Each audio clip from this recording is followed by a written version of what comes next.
Welcome to Q&A practice. We'll start with the plaintiff. Ready? Who would make the resolution as to whether money or other convenient installments would be made? I think the document speaks for itself. Has the trust had any net income to date? No. Are you the principal controlling officer of both of the corporations that we have discussed? Yes. Have you advised the beneficiaries of this trust that they are beneficiaries? No. Why? Well, they are minors. I just didn't see any reason to. Why does the trust terminate 20 years and a day after the date of its establishment? If you know. I don't know. Did you instruct your attorney to draft the trust so to dissolve it and the assets go to the children after 20 years? I object on the grounds it is an infringement on the attorney-client privilege. I have objected, and therefore you don't need to answer. I was only going to say, I know what you are going to say. Actually, I don't know what you are going to say, but it doesn't make any difference.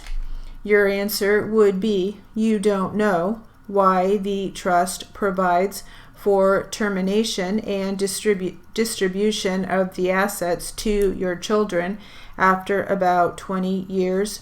No, I don't. Mr. James, did you tell your attorney you wanted the trust? That's what I was going to answer.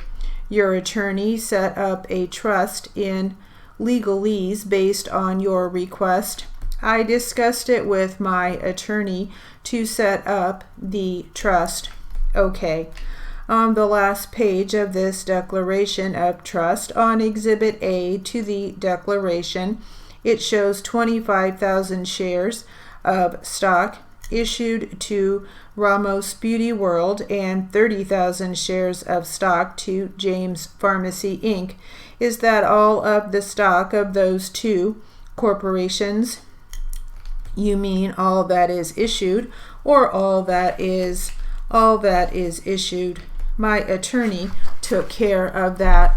Yes, that is all that was issued. That was all conveyed to the trust. 100% of the stock is in the trust.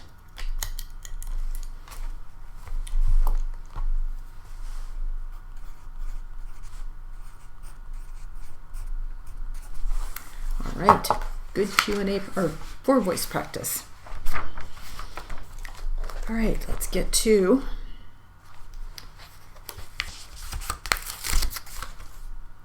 our other transcript with the accident, the EMTs, and we will start with the defense attorney. Ready? And what factors did you rely upon, along with the other treating paramedics, in order to reach that particular decision? Mechanism of injury, the injuries noted, and the level of consciousness of the patient, which would include her state of confusion? Yes. Now, you mentioned earlier that at some point during the rendering of this treatment and care, you noticed an ETOH odor on Ms. Waters. Is that correct? Yes. Do you recall when you first noticed that? At what part or during what sequence of events you noticed that? It probably would have been immediately upon turning her over because she was face down initially, correct? Yes, but I was speaking to her while she was face down. Do you know approximately how much distance separated you from Ms. Waters' face at the time you initially asked those questions you described for me? Just your best estimate. I know it is not an exact science. 2 feet, maybe somewhere between there. And to the best of your ability, can you describe what it was you smelled or what? I just smelled like alcohol. Now, is it part of your training and experience as a paramedic/firefighter once you notice that you believe to be an ETOH odor on a patient? Is there anything that you do? Administer any types of tests like a BAC test or a urine test or anything at all to determine the quantity of alcohol potentially in a patient's system at that time? No. So at the time you noticed that ETOH odor as a treating paramedic on the scene, you wouldn't be able to differentiate between Ms. Waters, whether she had drank 1 beer or 12 or 15 beers, or what type of alcohol or how much alcohol was in her. Is that correct? That's correct. And at that point that you were rendering treatment and care to Ms. Waters at the scene, you would have no way of knowing whether that the quantity of alcohol, if any, in her system contributed to this accident at all, would you? No. And that's not your role in the treatment of care to take that kind of determination, is it? No. Now, you mentioned when you were talking to one of your partners prior to coming to this deposition, he had used the term the drunk lady that was laying in the street. Is that correct? Yes, I believe that's the words he used.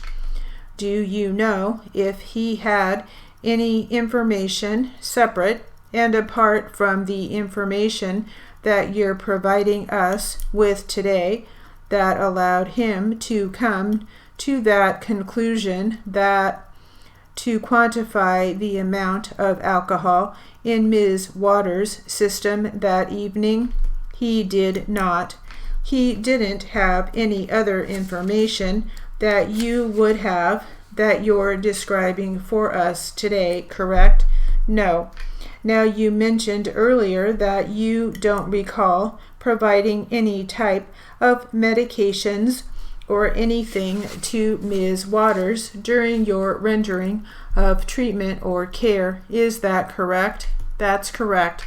Is there anything in Defendant's Exhibit 3, the pre-hospital care report, that you're looking in it that would indicate whether that was done or not? Yes, in the treatment response. I'm sorry, where is that located on this? That's your lower right boxes, okay? It begins just under the IV information, IV therapy information, okay? And is it part of your custom and practice to actually put that in there, whether any morphine has been administered to a patient? Absolutely. And due to the fact that it's not listed in what's described as Defendant's Exhibit 3, is that what you're relying upon in making that decision that no morphine was provided to Ms. Waters that evening? At this time, yes, but that can be proven as well. And how could that be proven? We have written documentation of narcotic logs that we have to document what patients received, what narcotics, because those are controlled drugs and we have to be responsible for every one given and restock. Do you know what that particular document's entitled? Is it just a narcotic log? I believe it is just our controlled substance log.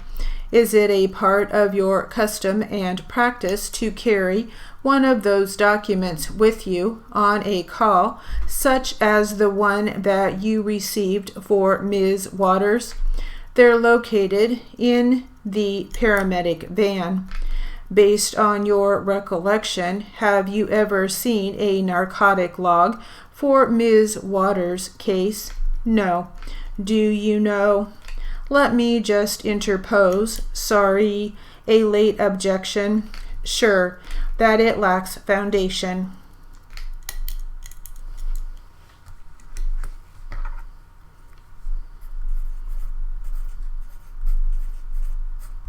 And that will conclude our Q&A practice.